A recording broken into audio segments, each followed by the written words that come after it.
तो दोस्तों, जैसा कि आप सभी जानते हो कि एक दो पड़ोसी देशों को छोड़कर भारत अपने सारे पड़ोसी देशों का अच्छे से ख्याल रखता है और जब भी इन पड़ोसी देशों को भारत की मदद की आवश्यकता पड़ती है, भारत हमेशा सबसे आगे खड़ा रहता है और भारत के द्वारा न सिर्फ खाने पीने की चीजें बल्कि दवाइयां भी इन देशों को भेजी जाती हैं जब यह संकट में फंस जाते हैं। और ऐसे ही रिश्ते हमारे बांग्लादेश के साथ। परंतु दोस्तों, जब से भारत सरकार की तरफ से गेहूं के एक्सपोर्ट पर बैन लगाया गया है, तब से बांग्लादेश के अंदर काफी ज्यादा एंटी इंडिया एक्टिविटी देखी गई है। दरअसल दोस्तों, हुआ क्या कि बांग्लादेश को हम गेहूं एक्सपोर्ट करने से पहले $400 प्रति टन के हिसाब से, यानी लगभग 31 रुपए प्रति किलो के हिसाब से बांग्लादेश को अपना गेहूं देते थे। यानी बांग्लादेश हमें 1 किलो गेहूं के लिए 31 रुपए देता था और इतने रुपए में हम बांग्लादेश के अंदर यह 1 किलो गेहूं पहुंचा भी देते थे। परंतु दोस्तों, जैसे ही भारत सरकार की तरफ से गेहूं एक्सपोर्ट के ऊपर बैन लगाया गया, भारत के गेहूं की जो मांग है वो अंतर्राष्ट्रीय स्तर में बढ़ गई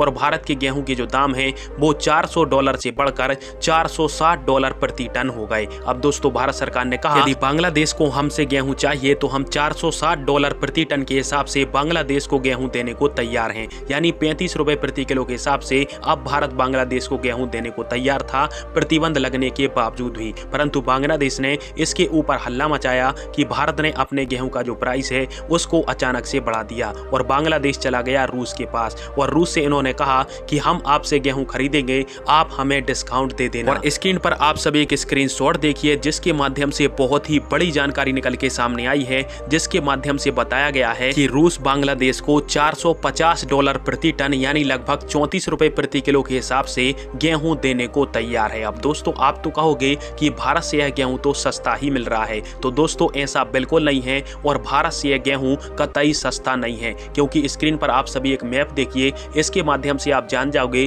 कि बांग्लादेश और रूस के बीच में कितनी दूरी है। यदि लैंड वाइज आप देखोगे तो 4356 किलोमीटर दूर है रूस बांग्लादेश से और समुद्र के रास्ते से आप जाओगे तो यह दूरी काफी और पड़ेगी। यानी रूस के अंदर एक कंटेनर शिप यदि भरकर बांग्लादेश आता है गेहूं का, तो उसका जो शिपमेंट का चार्ज है वो भी रूस बांग्लादेश से ही वसूलेगा और इस प्रकार से जो $450 प्रति टन के हिसाब से गेहूं बांग्लादेश को मिल रहा है वो 500 से लेकर $550 प्रति टन तक पहुंच जाएगा। यानी सस्ते के चक्कर में बांग्लादेश ने और महंगा गेहूं खरीद लिया है। बाकी आप सभी को बता दूं कि रूस और यूरोप जो गेहूं बेचते हैं अंतर्राष्ट्रीय मार्केट में, उसका प्राइस सबसे ज्यादा रहता है और भारत का गेहूं अभी भी अंतर्राष्ट्रीय मार्केट में बहुत ही कम दामों पर बिक रहा है। परंतु फिर भी भारत सरकार की तरफ से बांग्लादेश को कहा गया है कि यदि रूस से आपको गेहूं महंगा पड़ता है तो हम आपको अभी भी गेहूं देने को तैयार हैं और भारत के पास पर्याप्त मात्रा में स्टॉक उपलब्ध हो जाता है तो आपको भारी मात्रा में गेहूं की जो सप्लाई है वो हम फिर से आपको शुरू कर देंगे। खैर दोस्तों, आप सभी के इस टॉपिक पर क्या राय है और क्या भारत सरकार को बांग्लादेश को गेहूं सप्लाई करना चाहिए? कमेंट बॉक्स में फिर आप दीजिएगा। वीडियो देखने के लिए धन्यवाद।